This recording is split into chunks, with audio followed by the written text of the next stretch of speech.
paranormal. It surrounds us. It's everywhere. Tonight, you will hear from the people who live and work within these highly active locations, all in the efforts to discover America's most haunted. With your host, ghost hunter and author, Dan Terry.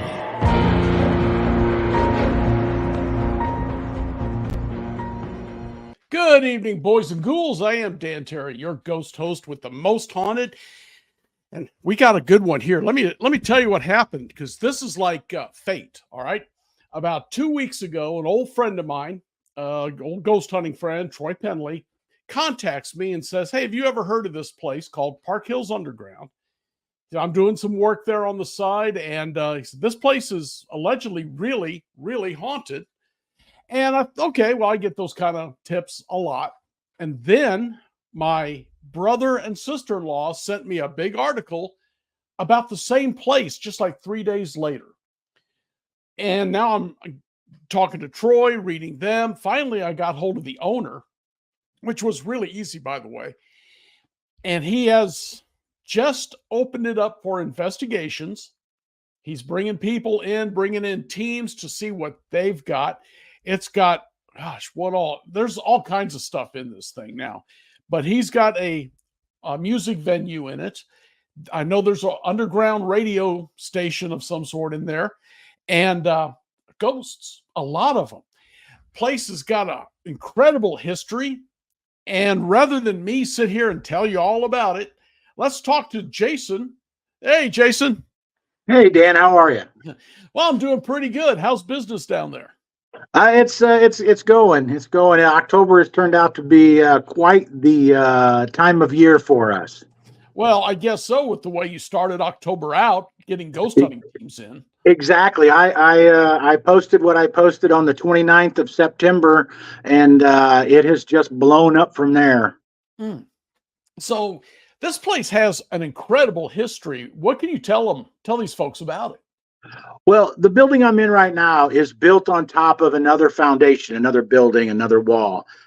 We have part of that building that was not taken out. It was part of our building. And the story goes back in the turn of the century, the mining company came in here and opened up the mines and started digging, and they dug for lots of years, lots of mine shafts around here. And my building where I'm at was the undertaker for the town. Now, undertaker, as I talk to other people, they go, "You mean," sorry about that. My stuff just came loose. The undertaker, right? You must have been. I don't know, because it shouldn't have done that. There you go. All right, go ahead. Let's see if we can work on that while I'm talking to you. The undertaker's not the wrestler. The undertaker is the coroner for the town, for the mining town. It was the coroner, the guy that would collect the bodies after they had passed from the mining hospital, which is half a block from us. We found out. We are right on the river. The river, Flat River, runs right through us. The town I'm in is called Park Hills. It used to be called Flat River, and it was 4 different towns all in one. And then in the 90s, they separated and went to their own towns. But the undertaker would pick up the bodies from wherever in town and bring them here, prepare them for burial, and then take them out to the graveyard or wherever they were going to people's homes for. At that time in history, you would sit up with the dead if they were family members, and that's what the building was. It was a it was the casket maker's shop, and it was the undertaker. And I understand from talking with different people, historians and what have you, there was a lot of that around here.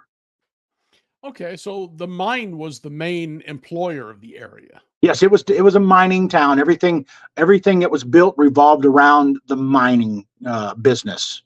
And what was mined there? I know lead was.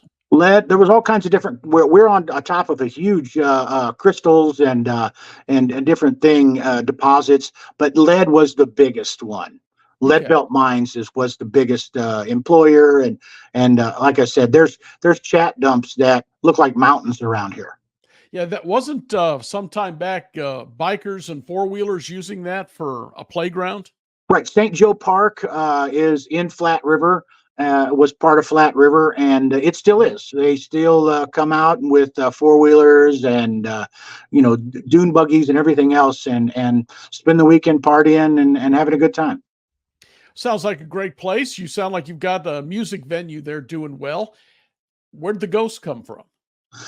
Well, I don't know. The ghost came from probably the Undertaker, but my stories are that when I bought the building, I would be here. Now, the building, the roof had blown off a couple of times. I came down and look at it as an investment property just to put some businesses in here and own a building. Okay. When I started working on the building, I would have people come in cleaning up because there was mold up the walls and it was horrible. So it took us about a month to clean. Well, while we're cleaning, we would hear, and I would get reports from contractors, doors slamming, people talking, people walking. Now, at that time, there were two doors, one in the very front of the building and one in the very back of the building. And if you're standing in the middle of the building, you could see both of them. And when a door slams and there's no other doors in the place, it sort of makes you wonder what's going on. As we moved on with construction companies came in here that were building walls and stuff for the people that would rent from me and put in their businesses. And they would call me or they would talk to me when I showed up and go, have you been here a while? Have you been here at all? We hear people talking. We hear doors slamming. Since we've got business and the nightclub or the event center is open and the businesses upstairs are going, we still hear it. We still hear things getting dragged across the floor when you're downstairs. It's just all kinds of things. We've had several accidents in the place that as we look back, we don't know if they're accidents. Yeah, you mentioned that you were almost injured there. Can you explain more about that? Well, we had experienced some flooding. We had torn out the back area of the ramp going up from the basement and putting in a handicap accessible ramp. What happened was I had rented a saw and was sawing the floor. I had a team working all day. When they got done, I had rented it for 24 hours. Me and another person went downstairs. We were going to continue sawing the floor to put in the floor drains. And no one can tell me why it happened, but the doors for our ventilation got closed. No one said they closed them. And a few hours after we started, a couple hours after we started, they found my phone with "I need help" on it, text to my wife, and I was in the parking lot with the other guy. I have no idea how I got there or whatever, but my O2 level had dropped sufficiently that I was close to death.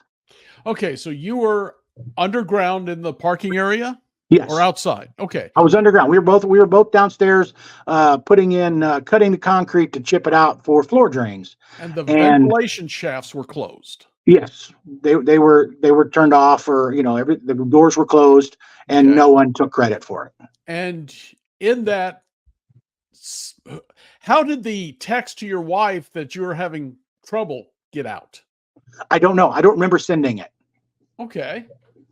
I just know that I remember feeling that I was tired, and I had told my friend, I'm tired, and we don't know anything after that. Okay, so did both of you collapse, or did he get you out of there? What happened? No, I don't remember. Neither one of us remember how we wound up in the parking area out back. Okay. We have no idea how we got there, but that's where they found us. And somehow, not only was you outside, whether it was by your own power or not, somehow your wife got texted that you were in danger. Yes. Well, so far the ghosts don't sound too cruel or evil. Well, I don't know if it's human error or Hmm. spirits or both. Maybe the human error caused the accident, and whatever is here caused the saving. Okay. See, And I, yeah, that I makes I'm not sense. I'm not going to sit here and say that I've got bad ghosts and it's haunted and it's horrible and they want to open a portal to hell and take us with them or throw things at us. I don't know. I know that we've had accidents here that I can't explain Okay. exactly. I know what happened, but the leading up to it, I couldn't tell you. Okay, I'm going to throw up a picture here you sent with this. Is this in the vicinity of where you was at?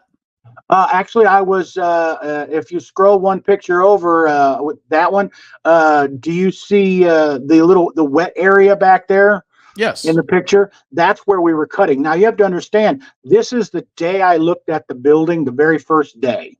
Okay. Um, the what is there now is completely different. It's actually that whole area that you see through that roll up door is now a nightclub, an event center. And we were going to open for business when we had the issues with the water. Hmm. And we had to hold that off for, I think it was just 7 months while we prepared the floor and put in the drains. And in that time is when that accident happened. There's been a Okay. couple. What else has occurred there then? We were taking, for the exact same reason, we were taking down part of a wall that was built. We had taken all the screws out of it, and it was up against some concrete. And one of my people, my team, were working on pulling the wall loose, and it Mhm. wouldn't come loose, and there was no screws in it. And he gave it a yank, and the wall exploded like I've never seen a wall explode. And it caught me in the side of the head and put me down, and it hit him in the head and split his head open. Oh my God! That We have what no, was that I wall mean, made of? it should not have, it was just wood. It should not have done that. Could there be gas pockets or something behind it? No, there's no gas in the building. Yeah, there's no gas in the building. What It about was an upright natural? wall. No, no, there's nothing like that Okay. around here. Now, it wasn't, there was no flame. It just like it was a big pow and the wall just came flying at us. I've Yeah, never like I heard of said, such a thing. I don't know if he's just super strong and he broke it. But I don't think that, I mean, something could be attributed to that. At this point, after I found out the things I found out, I don't know what's one thing and what's the other anymore. With the, not just me, since I put this story out, I've been getting contacted by people that used to own the building and people that Right. worked in the building in the history of the building. Like I say, this building was built in 1940. So you're talking, almost 100 years old. Hmm. Um, and I'm getting stories from other people about hearing things, seeing things, even voices, things like that. And again, this is a couple of weeks old. This whole investigation, we're Hmm. getting more and more information. People that have come down here, that psychic or clairvoyant, that came in just on open nights and wanted to sit here, Yeah. they sat here with and had their electronic items. I don't know anything about any of the spirit hunting, so please forgive me for that part. All Um, right. I've never really paid attention to it. It's not something I ever believed in until I bought this building. And the truth wins out. Things happen Mhm. I can't explain. Have you But heard the voices? oh yes, yes, Okay. I've heard people talking, and I spent a lot of time here late at night working on things because when you own the place, the sweat equity is what you have. And Yes. you get in here and you do it whenever you're awake. And it's 24 hours a day job trying to get something ready to work. Hmm. And so that's what we did. We come in when we could. And I was, yesterday I was here from 8 in the morning until, 10 o'clock last night, just making sure things are going right. And we were going to have a paranormal investigation last night, but two of their team were unable to make it due to other influences. I don't know what was going on in their lives, but they've rescheduled. We have Okay. one tonight. We have SOLS. It's a paranormal team coming in tonight that's local to southern Missouri. Okay. southeastern Missouri, and they're going to do an investigation tonight. I do know that the people last night was Reclaim Paranormal Solutions, and they're going to live stream their paranormal investigation. Mhm. So I'll be posting that on the Park Hills Underground webpage, our Facebook page, and people that are interested in seeing what goes on can watch that. Well, hopefully, if they find some good stuff in there, we'll get them and you back on here soon. That'd be awesome. I'd kind of like to, if it's all right with you, just do like a series on this. Just every few weeks, throw up what's going on at your place, and anybody who's investigated it, who wants to talk about it, bring them on. That'd be amazing. Information is power. The more information you have, the more you understand, the more power over it you have. So I am absolutely thrilled to have paranormal companies and individuals that want to come in here and just give me information. You know, I've had people want to pay me to come in here and do it, and I'm not interested in their money. I'm interested in their information, their knowledge. Okay. Well, that's just may have opened up a floodgate for you right there. Well, you know, a floodgate is that if that's what I need to find out. And you know, it's not just me. I have found out that half a block from us was the original hospital for the mining company. And as you know, with mines back in the turn of the century, there was a lot of people go through that hospital. Oh, absolutely. Just you know, yards from us, there was a train derailment and people were killed, and they were brought to this building when that happened. Across the street, there was a hotel that we understand from looking through the archives, there was a bunch of murders at. Really? So we are finding out that it's not just my building, it's this area of 2 blocks that I'm sitting in, that I'm on a river and I'm sitting on top of large crystalline deposits. And I find out from different people that contact me that those are 2 of the main ingredients for heavy paranormal activity. Any limestone around there? Absolutely. We're full of it. You got the trifecta between crystals, limestone, and moving water. You know, the Flat River was the major waterway through here, which the mining company hauled their stuff up and down through here. Mhm. So, and the railroad was right next to it. It still is. It's still an active railroad right next to it. Okay. And the library in town reports that they have things going on that they only explain by, we know her name and she throws books every once in a while. So your whole area seems to have some spirit activity, huh? Well, I think that as you said, the floodgates, when I uncovered that map from 1908 that showed that this was the Undertaker's building and what was around me, that started the whole hunt for information. Yeah, that's an overhead of my building as it sits now. Okay. To the my right, looking at the map, so everybody else is right, that heavily wooded area, that's the edge of the river. Okay. The triangle-shaped building on the corner was originally a butcher. That's where they would take the animals in, butcher them, and sell the meat from there. The middle building, that's my building right there.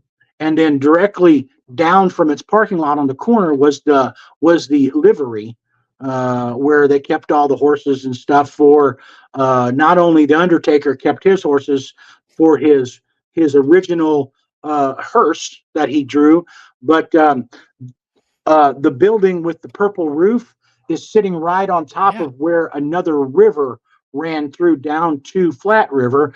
One of the maps, do you have the map of the yeah, there you go. See the blue building on the bottom left? You see the river running right through town onto the main river. That small yellow building on the bottom left with the blue end, that's the Undertaker's building. That's my building. Okay. And as far as I understand, the only 2 streets in town that are still named the same is Rinke Street. Henry Hugo Rinke was from Germany. He came over in the 1800s. They renamed him Henry from Heinrich because he was from Germany. He came here. He was the Undertaker. He was the first mayor of Flat River. And that's in the books. And several of his family, Hugo Jr. and Elma, his daughter, both married into other families that went on and still own funeral homes here in the area. Okay. And his original Undertaker wagon hearse is still in the front window of the Cozines Funeral Home here in Farmington. Wow. So Yeah. much history down there. There's so much going on that at one time was just covered up with dust in books in the basement of the library and in people's homes. Mhm. And now it's just, it again, the floodgates have opened and we're finding out all this stuff. And what is so interesting to me, it's an untapped resource for this type of thing. No one has done anything in this area to the level that it's starting to happen. And everybody's been to the Limp Mansion and everybody's been to the hospitals and stuff like that hundreds and hundreds of times. Nobody's been here. None of this has been touched. These names that I'm pulling up that people say this person walks, the street still because he built half the town and we know it. These are stories that people have told, but there was no history. There was no background, no origin story for it. And what I've uncovered is the origin story. Well, without a history, this is just a campfire tale. It's history. Exactly. That's a good ghost story. Exactly.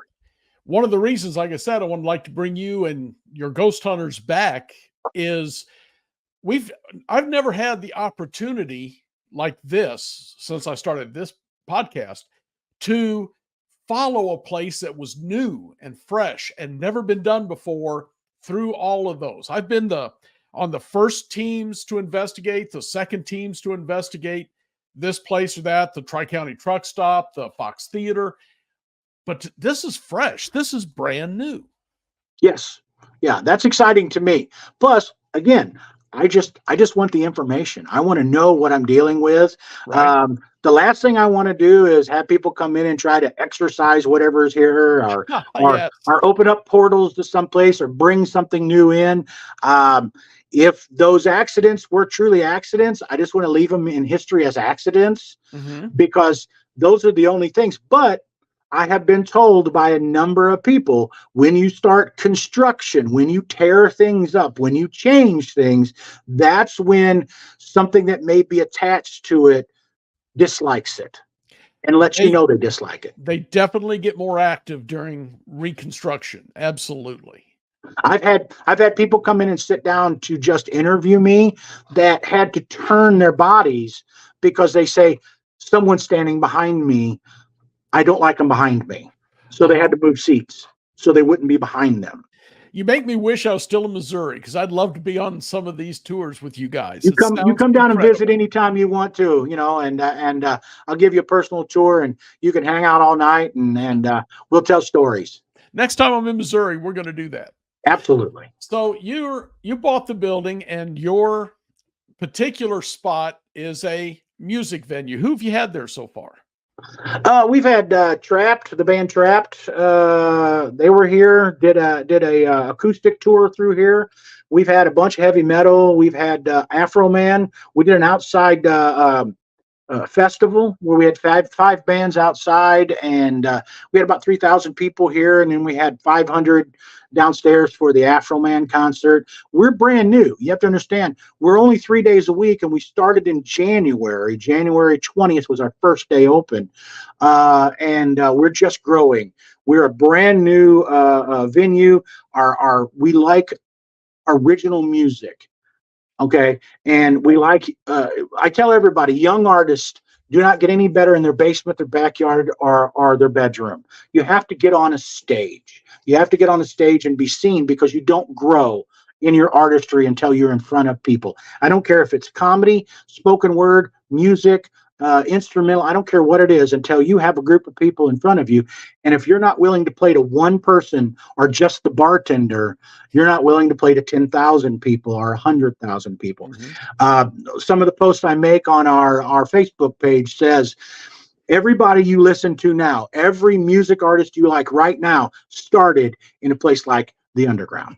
So support where you're at. Now I've got a dual reason for people to come down and support the Underground is they come down if they're clairvoyant, psychic, or just an empath. They can come down here and then I want them to tell me what they feel, what they see. Because if they don't feel or see anything, I want to know that too. Okay. Okay. I want to know if people are full of bull or if people are telling me the truth. Because I can make up stories if I want to, but truth is stranger than fiction every day. It is, yeah. Let me ask you, I'm going to step back over to the music for a minute. Sure.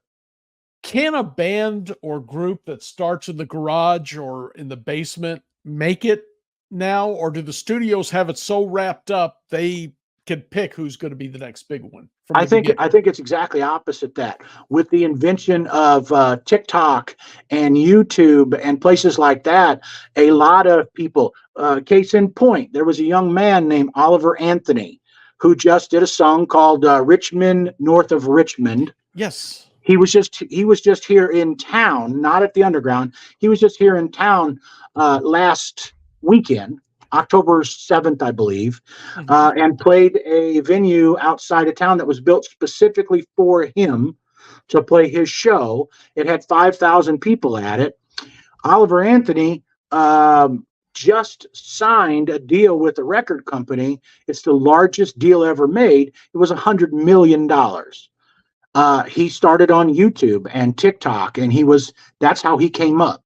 There are thousands of hundreds of thousands of people on TikTok that are very talented, that are letting people know how talented and building gatherings and stuff like that are getting noticed and playing events and never had a signature one from a record company. So I think it's exactly the opposite. The power has went to the people, not to the corporations. Well, that's what we wanted. So yes, that's exactly what's going on. And it's funny. I opened this place because of there's two reasons. I opened it because my son is a disabled veteran. Mm-hmm. Okay. And music saved his life. He came back from Iraq broken. And I purchased him some instruments, guitars, electric guitars, and he taught himself how to play them very well. And when he did that, he started expressing himself to his mother and myself and started talking about things. And that taught me that music heals people and that music is a universal language no matter where you are in the world. Okay. Music is the one thing everyone understands. And then there's a movie called CBGB. It's 4 letters, CBGB, and it's a true story. And it's a true story in the fact that we know that the Titanic sailed and it sank, but we're not sure what happened on deck. But with this one, it came straight from the people that were there. In this place in New York in 1973, this man opened up a dive bar called CBGB. He thought it was going to be the next country and western place. But people started showing up to his bar, and because he had a stage that was 8 by 8. And they said, "We hear you have a stage. We want to play." Over 33 years, he put over 50,000 bands across his stage. Okay. And I tell people this story because as young people, as young artists, as new kids, never played anywhere, people showed up to play like the Police, the Talking Heads, the Ramones, Blondie, people like that came there to play on his stage. And when the Talking Heads were inducted into the Hall of Fame, into the Rock and Roll Hall of Fame, they brought Hilly Crystal up on stage and said, if this man didn't give us a place to play when we were kids, we would never be on this stage right now. Amazing. My stage is that stage. It's for young artists, not young kids, young artists and their artistry. And it doesn't matter to me if it's music, if it's comedy, if it's spoken word, whatever it is. You can come get on my stage. People can come watch you and you can grow in your artistry, whatever it is. That's pretty cool. Jason, I got to break away for just a minute. Hang on tight. I'll be right back. We're going to talk some more about this amazing place you've built. Fantastic. Stand by. All right, folks, as you heard, this place is really wild, haunted and otherwise. And I've always thought the studios pretty much had the death grip on young bands. Maybe I'm wrong. Maybe TikTok has changed that. I hope so. So we will be back with more of Jason. It's almost here, ladies and gentlemen. The UNX Network Year 2 anniversary at XCon 2023. XCon is being held this year from October the 30th to November 1st at the beautiful Oasis Hotel and Conference Center in Springfield, Missouri. Top speakers include host of America Unearthed, Scott Walter, plus Haley Ramsey, Sev Talk, UNX's very own Maureen Richmond and Dan Terry, Mindy Toutfest, Harriet McFeely, Forrest Crawford, and many more. And they're all coming to deliver new information on topics like UFOs, alien encounters, cryptids and ancient secrets, and real hauntings from the afterlife. Join us for the film premiere of A Haunting in Blue Hill. And don't miss the Mad Hatter Paranormal Halloween Bash, Banquet, and Costume Contest on All Hallows Eve, October 31st. So join us as we close out the 2023 conference season. Info and tickets are available now at unxnetwork.com. That's unxnetwork.com, and we'll see you there.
All right, friends, if you saw some shows on there you're not familiar with, that's because UNX Network is growing constantly, and we're getting new shows, new in-house shows. Our astrologer and the guy from Hollywood, and this guy talks to the big stars about their hauntings, their experiences. So more and more shows all the time. Stay with us. And let's get right back and talk more to Jason Durrentt, the owner of Park Hills Underground. Jason? Yes. There we are. You there? Yeah, I'm here. Okay, cool. Don't know what I did, but I bumped something. Okay, Jason, we were discussing this, and you sent me some more pictures of this place that you've got. And I'm sure some of these pictures are a little old, probably. But the map here, well, no, that's the wall. Tell me, you was talking about this wall earlier, though. That is one of the original walls to the original building that was built in the 1800s, early 1900s for the Undertaker and his business here. I didn't know why it was so different than everything else. As you see, the top part of the wall is where they had set the forms on and built the second building in the 40s on top of it. Okay. And that wall, does that face your venue? That's in the middle of my venue. That's directly in the middle of it. Okay. And then that would be right where that light blue building is. The light blue triangle building is on the corner of right next to me, but the blue with the yellow, that is that building right there. And I believe that the wall that is closest to the triangle building is that wall. Was there a street between those two buildings at one time, or is that just a line of some sort? No, there was no street between. That was just an empty area in the 40s, I believe, that they built onto that triangle-shaped building. And I have pictures coming from the library archives of all of the buildings that were built there in the 40s and beyond. It goes all the way over toward the river. That parking area in between there, that used to be a cabinet shop, and it burnt 22 years ago. Okay. And they just covered it over and made a parking lot out of it. And then the buildings that white and black roof building, that's my building right in the middle there. And then there was buildings that were in the 40s built from that building to, as you're looking at the picture to the right, toward the river. And those buildings are all gone now, and that's just what's left of the several buildings that were there. And you said there was a hospital near there. Do you remember? Yeah, about a half a block up. If you come around the corner down at the bottom of the picture to that first side street, that's where the mining company hospital was, right down through there. Okay. And I understand from the owner that it is highly active with things. It has been looked at once by somebody that he invited that he knew did that, but nothing on a larger scale. And he's interested with the origin story of me, and that the bodies, when they would die in the hospital, were brought back to the undertaker. So I have an attachment to that building. Okay. And he's interested in helping me. And if paranormal people, teams and what have you that come in here to look at mine, want to talk to him about looking at his, he's open to that. Amazing. Outstanding. And that is the entrance going down into the original entrance. That ramp was a very steep ramp, and we have since taken it out and put a handicap accessible ramp that is proper for people to get in and out, and completely redone it. For your next time I'm on, I will set you up some before and afters. Okay. And you can see what it is now and what it was then for these. When we recover the story and what we know about it, we found out since. Well, if Reclaim or Souls get some really good evidence they don't mind sharing, we'll get you back here pretty quick. Absolutely. And then this is where you had your incident with right down there where oxygen. You can see the second pillar straight through. It was right by that second pillar. Okay. That's the original place. That wall that you showed a picture of down there by that blue barrel. Nope. Go back to that picture you were just at. Okay. That blue barrel down there, that's where that wall starts and goes to the other end of the building. Okay. And that is just part of the basement. This is the day I walked. This is the first day I ever seen the building. I walked in and took these pictures. Okay. This building had been it had been a bakery, had been a chop shop at one time. I know that there was a fire in the basement. The concrete was blistered and replaced, and the roof was scorched, or well, it would be the floor, the main floor was scorched, and you could see the burn marks. And what's interesting, the two people that had brought electronic equipment in here, and forgive me, I don't know what that piece of equipment's called, that prints out the words that it picks up. Both of them mentioned fire when they were in that area. Okay. Wow. Well, that's pretty good. And then my friend Troy sent me this that he had designed. You got a radio station in there? Somebody? We are actually in the process of building. I didn't even know you had that picture. We're in the process of building the Park Hills Underground Radio, and it's going to be the voice of Park Hills. Our idea is to take all of the artists that are on our stage with their permission, cut their artistry up into segments, songs or comedy, whatever, and play it on the air to give them some time and people get to hear them. And then we're going to do podcasts and put them in rotation. We're going to be 24 hours a day on the internet. That's what we're going to try to do. But we're going to do podcasts for veterans and for music, and now paranormal. We're going to talk about paranormal stuff. Good. And then I have a gentleman that has mentioned to me in passing that he wants to do a Art Bell sort of program that comes on at like midnight, 1 a.m. in our rotation once a week or something like that, because he's very interested in that thing. And now we have something to add to it. I think Art Bell is all of our heroes on this side of the microphone. Well, he got me through many long nights when I was younger working. And every cop I knew listened to Art Bell at night. Exactly. It's one thing that kept you awake. I tell you what, I had this cop from outside of St. Louis somewhere, one of the Pine Lawn, I think. Big, huge, muscular guy. I mean, this guy had to be near 7 foot tall and probably weighed in close to 350, all muscle. And when we got talking about that, I met him at a class, and he said, as big as I am, when that one guy comes on with Voices of the Dead, the EVPs, because I can't park anywhere. I just drive up and down the street all night long. Art Bell kept a lot of us awake and alert. Exactly. So yeah, so we're going to do conspiracy theories and stuff like that. It's all in planning right now.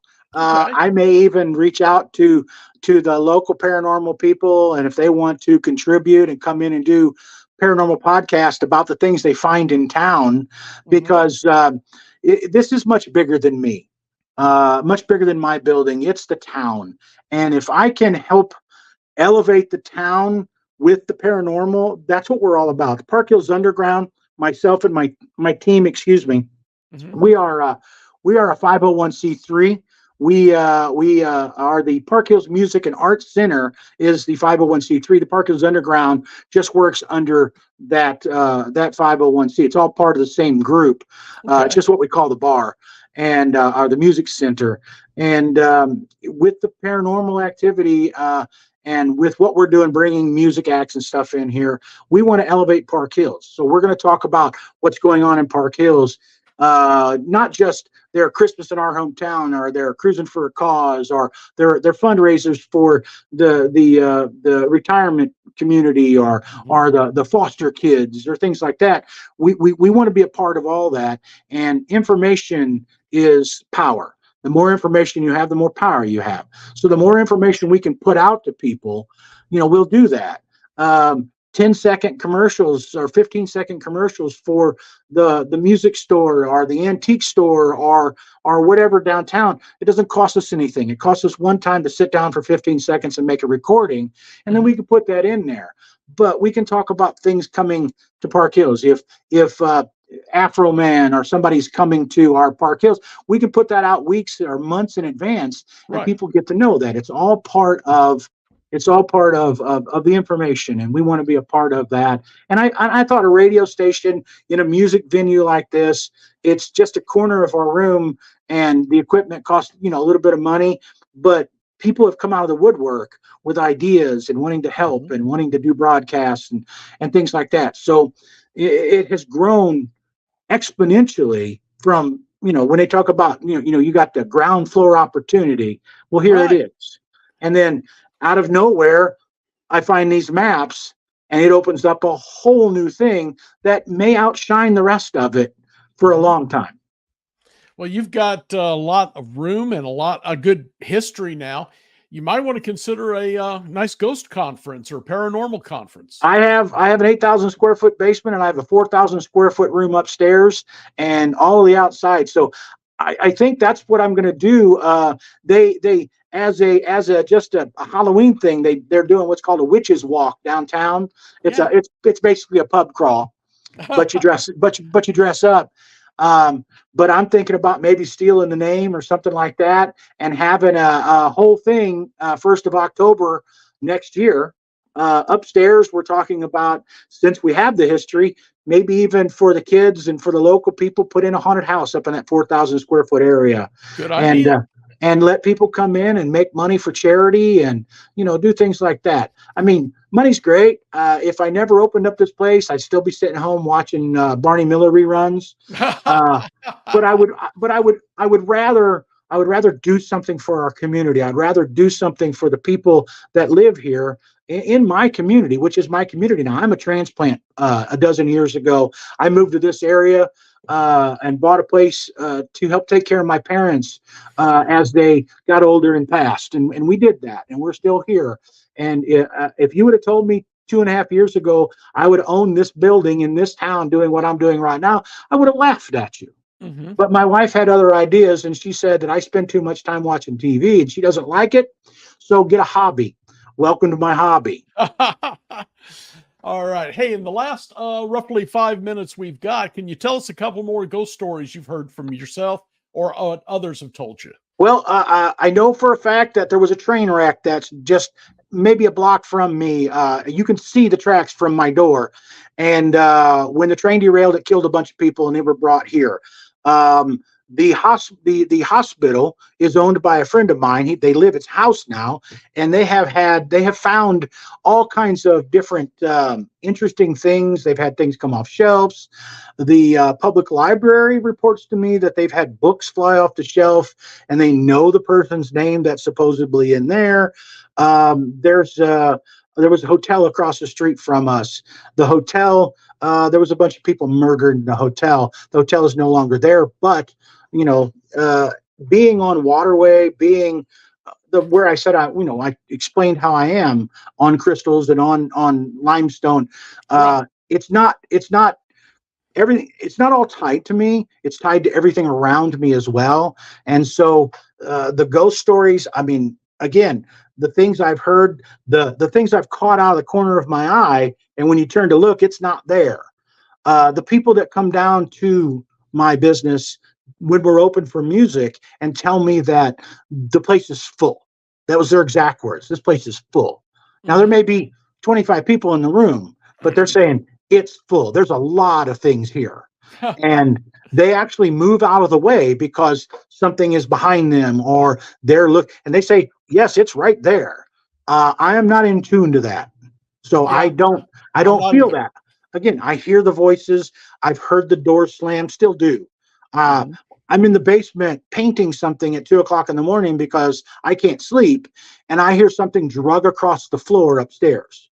When you got a concrete floor between you and something drags across it, it makes an unmistakable sound. You knew something or knocked over. I've heard bangs, and I noticed that something is no longer standing that was, and it's not something that just slid down a wall. It had to be pushed over. Okay. But we were in the middle of construction, and as everybody's told me, construction causes movement, causes things to happen. Mm-hmm. So that's what I know right now. I'm getting stories from people, but until I talk to more people and find out that I don't want to spread a bunch of miscommunications. Okay. I don't want people to come back to me and go, well, that didn't really happen that way. Well, then tell me the right way the first time. Thank you. But as I research things and as the paranormal groups come in here, that's absolutely fine. I will let you know that if anybody that is listening to this, regardless of where you're from, if you want to come in here and schedule a time to do something, I have an email address. They can email personally, and I will talk to them and find out what they're all about and do a phone interview or something. And if they're going to be in the area, absolutely. I want all the information I can get. Jason, what is your email address? It's Jason, Jason, 6467 @yahoo.com. Okay. And they can email me personally. If they want to message us through the Facebook page of Park Hills Underground on Facebook, they can message us. I read those messages as well as my booking agent. So, and I've got a lot of messages from there. Or if they just want to go on to the stories and stuff that are the posts on the Underground, they can do that too. And I'm sure as things start to grow and people start getting more and more interested, my name and information will get out there. And I hesitate to put my phone number up because I'd like to have it not ring 24 hours a day. But I answer all emails, whether it's good or bad, I answer it. And I'd be more than happy to talk to anybody. Well, honestly, most of the ghost hunting groups that I have dealt with, and I've dealt with a lot of them, are very polite and considerate when it comes to not calling you at 2 a.m. or whatever. Those aren't the ones I was worried about. It was the individuals that got a message in the middle of the night and needed to tell me right now. Yeah. I've got messages from people that could see the entity around me. That was their message, and wanted to reach out and tell me about it. And so it was in 3:00 in the morning. So I can tell you, I don't see nothing around you, but I have nothing. I'm a gift. I'm as psychic as a fence post. There you go. There you go. Well, Jason, but I appreciate everything that you're doing and everything that you've done so far. Well, I appreciate what you're doing. And of course, your son's sacrifice will not. Thank you. I'm a veteran, so it's I get it. I get it. I was surprised I didn't break up when I started talking about it. Yeah, it's tough. Yeah, it's hard. And the one of the original things around here, the upstairs, we're going to do a lot of veterans events, free concerts, dances. Once we get that upstairs finished and open and running, one of my all-time goals, and it sits in the back of my mind, and I mention it every once in a while, is I want to do veterans events here, and I want the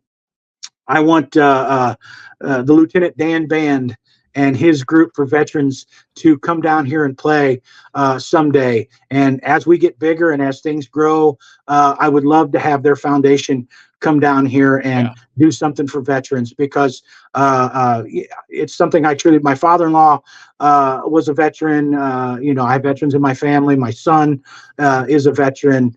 So some of my team members are veterans, disabled veterans, and I am absolutely 100% behind it. All right. Well, it sounds like a very worthy cause. Jason Durrentt, owner of Park Hills Underground, thanks for coming on. And I'm going to be reaching out to you again. Let me know when you're ready, when a team's ready, and we'll get you back up here. Absolutely. Thank you so much, Dan. Well, thanks, Jason. Take care. All right, friends, you heard all that. And if you've got a team, you may want to contact Jason. There's his email address, and jason6467@yahoo.com.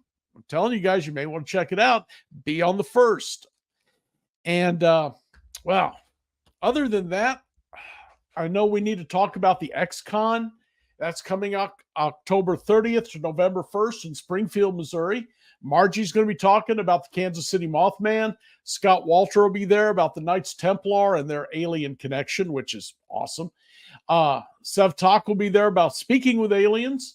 We've got Ronald C. Myers going to be talking about the Bradshaw Ranch, which, as I understand, is even crazier than Skinwalker Ranch. And we're going to have a film premiere of a movie called A Haunting in Blue Hill. We got a costume party on the 31st. I got my costume set up, and we want you all there.